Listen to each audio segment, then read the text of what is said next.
Hey everybody, this is Lorelia. If you are watching this video, today I am doing a impromptu video here on my YouTube channel.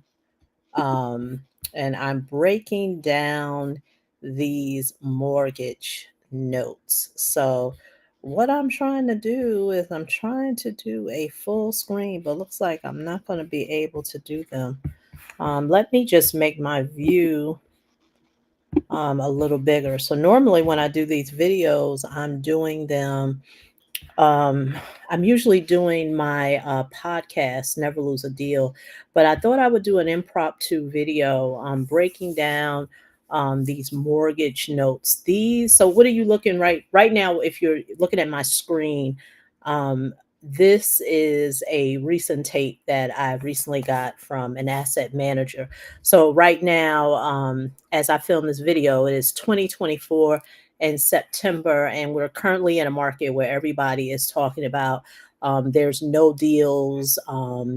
Inventory has dried up, and now more than ever is why I'm trying to get real estate investors, if you're watching this video, to understand the importance of creative financing. Because what you may have noticed is that the traditional ways of finding real estate deals in the past, like in the past couple of years, when you may have been able to rely on the MLS or what have you, is not as plentiful as you would like. And so now what is happening is that we're in a contraction, and you're hearing a lot of real estate investors talk about the lack of inventory. And so that is why now, the investors I work with, I tell them this is now is the time where you're going to have to do something different than what you have already than what you're already doing. And so although mortgage notes is a real estate asset class that's not common to a lot of people, the great thing is that with this particular tape, these are actually reversed mortgage notes. And so with reverse mortgage notes, without me going into a whole lesson on it, is pretty much an individual, usually an elderly individual, is considered house rich and cash poor. And what that means is that they was able to leverage the equity in their home, and tap into it to either get a line of credit or immediate cash for the equity in their home. And so what happens is that this amount of money that they have is for them to use as they continue on life, um, living. And so they'll live off this, instant equity that they received. And so what happens is that when the individual passes away and they become deceased, what happens is that now either the family can have the opportunity to take over the particular property. But what happens is that the debt on the property, which is the reverse mortgage, must be satisfied. And so if you look at this particular tape, you will see that for this particular tape, there were certain states that I were interested in investing in. And of course, that's why if you see in column E, you got North Carolina, South Carolina, and New Jersey.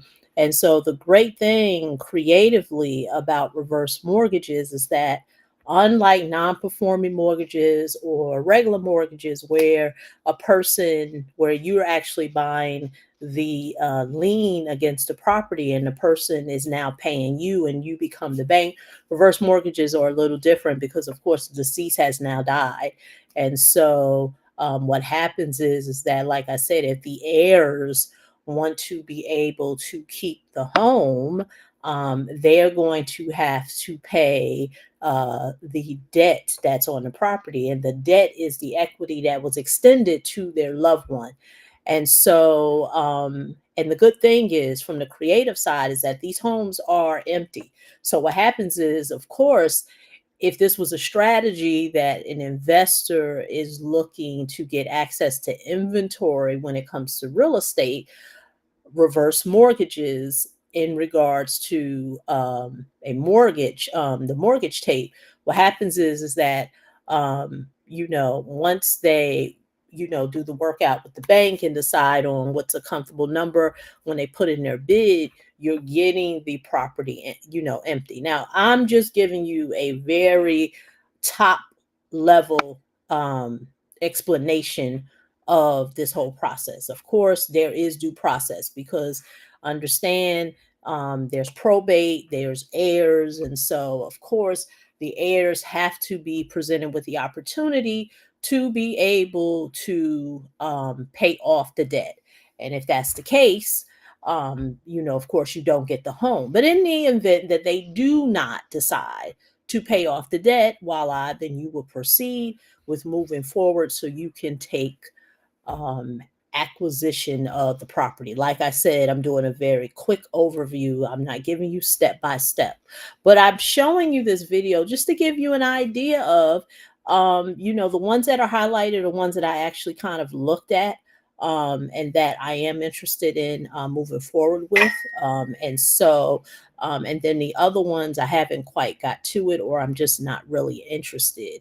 And so what I'm going to just kind of go through, the different columns. So of course, some columns have been hidden to hide the privacy of the addresses of the individual. So that's why you will only see the city, the state, and the zip. So that is why in column D, these are the cities. E and F are the city and zip, and of course G is the county they're in. Column H is the status of them.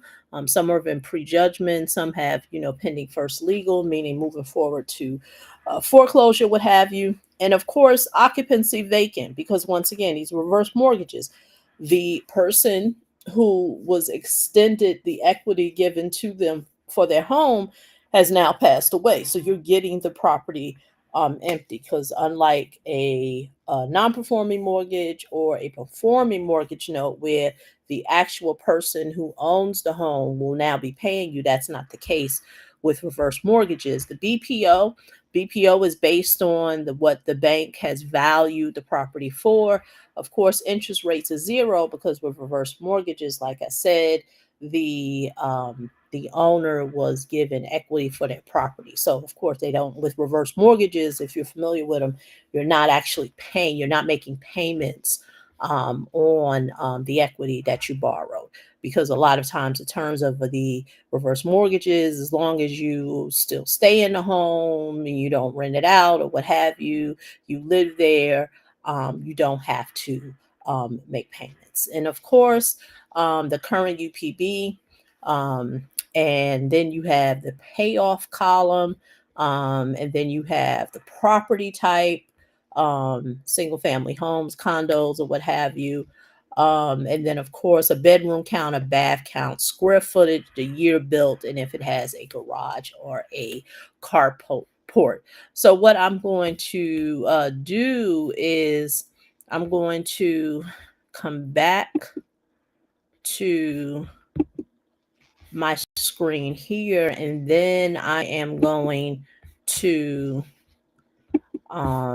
show you another screen of some of the actual assets. So let's take a look at one of them that I highlighted, like I said, to protect the privacy of the home. You don't see an address. So this is what one of the properties look like. This is the one in Somerset, New Jersey. This is the interior of the home, I mean the exterior of the home, the outside. It's a small cape. These are some pictures of the home. This is the inside laundry room. So it's definitely was well taken care of by the person who was living here. Um, you know, I mean, the floors are still shine. I mean, pretty much. I mean, a person can really pretty much move in. The outside bathrooms look good. This looks like another type of bedroom, possibly. His and her um, a bathroom. This is the shower. Of course, it's a little dated, but this looks like it's a walk-in closet. Another bedroom, dining room, or living room. Another exterior shot. Okay. So it looks like it's one of those properties where it's a homeowner association, which I don't quite really like messing with, but I am familiar with the area. So we'll look more into that. And then let me share with you another one. Okay.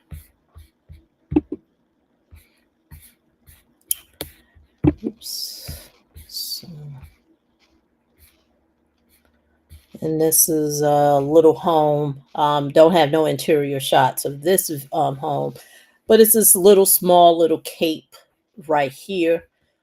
This is the home that's located in Tom's River, the small cape.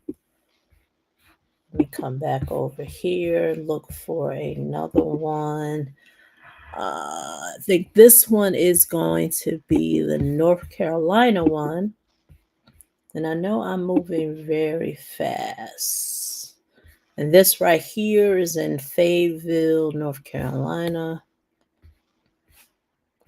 Once again, only have an outside shot, but of course, the bones of the home look good. This is in Fayetteville, North Carolina. And then I have one more, and I believe this one may be, this is North Carolina too, but I believe it is,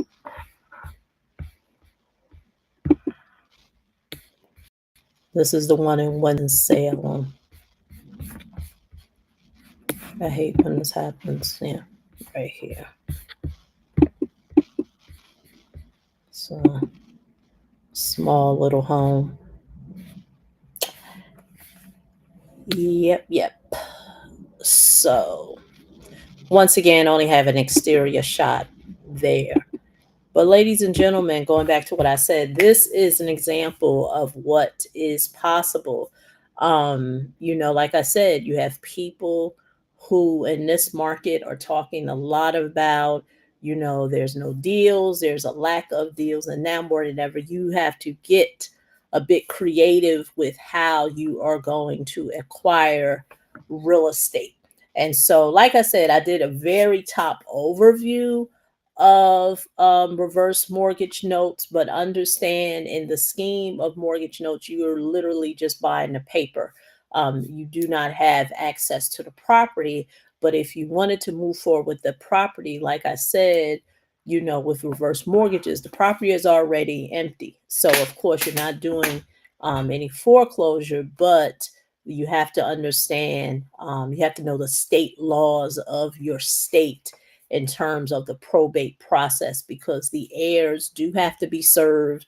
And then, of course, they also should have, like in New Jersey, they do have the right to redemption if they want to be able to keep the home. But if they do want to keep the home, on the tape, there's debt that has to be covered. So they have to, if they want to keep the home, they have to pay off the debt. And a lot of times, many heirs aren't willing to do that.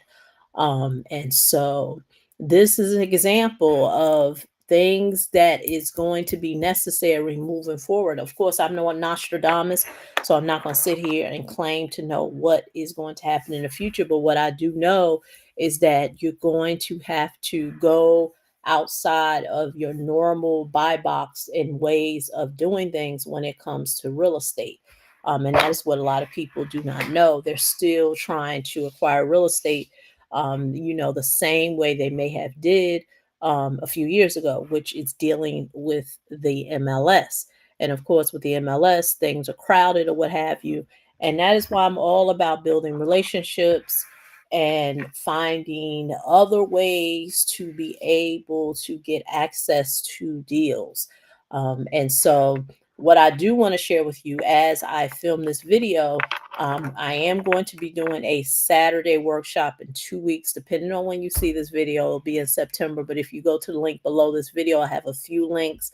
If you go to www.neverloseadeal podcast, there you'll find a whole website of different things of of what I'm doing. But on that website, you're going to find the events tab, and if you click on that, there it will tell you you can sign up, opt into the page, and it'll tell you you'll be on my email communication list, so you can get some info on that a live virtual workshop. Because in that live virtual workshop, I'm going to be talking about the different areas, creative financing, and how you can be able to still expand your portfolio even in a market like this. And I'll be talking about some out of the box techniques on how you can acquire real estate. But primarily it is going to be on the financing side,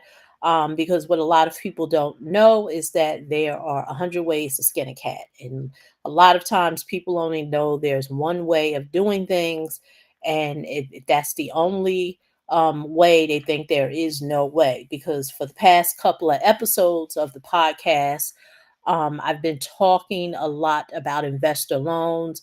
My last video, I talked about the DSCR, breaking that down, did a case study. And of course, I will continue my study, going forward, talking about more about investor loans.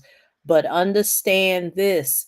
Um, there are many ways to move forward in real estate and acquire a real estate. And so, like I said, I received an email about a particular tape. Of course, I moved forward with it. And this is just another opportunity, to be able to acquire real estate. So once again, this is Lorelia. Just wanted to do this quick video breaking down these 30 notes. Of course, I didn't show everything, but I just kind of highlighted the ones that I was interested in. Well, I'm going to go back to that screen again. And so this is, like I said, this is an example of what a mortgage tape looks like. So as always, if you want to learn more about me, go to the links below this video, and let me know your thoughts. Please leave a comment, and I will see you in the next video.